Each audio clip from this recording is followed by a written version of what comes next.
Samuel, what are the components of year-end metrics or reports? Is this an accountability of a Scrum Master?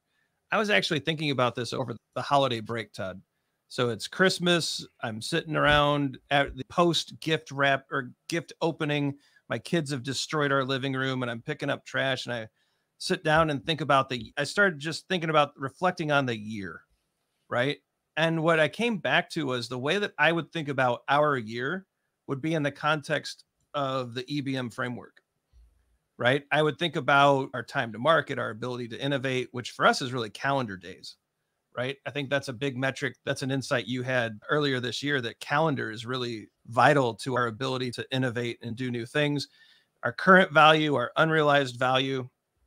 And so if I'm thinking about year-end metrics or reports from the context of a portfolio or a Scrum team, or even some larger initiative, my mind immediately goes to those 4 KVAs, the 4 key value areas in evidence-based management. Todd, I'm sure you got a different take on this. As far as the accountability of a Scrum Master, I think this is a team. This is a leadership group. This is going to be a shared responsibility. A Scrum Master is not a report gatherer. I don't think the Scrum Master is solely accountable, especially for current value and unrealized value. Those sound like product owner ideas to me.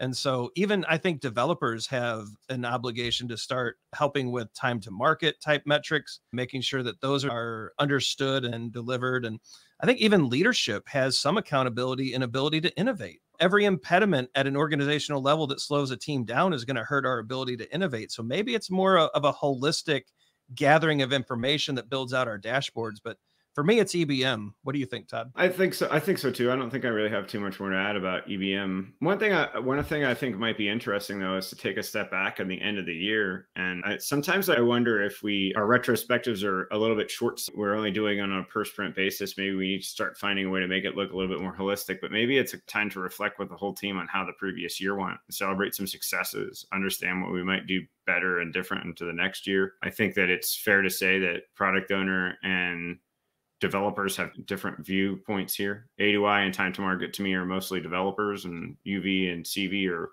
mostly product owner. But the Scrum Master, I think, guides but stays out of it. Yeah, absolutely. Great question, Samuel. Thank you very much.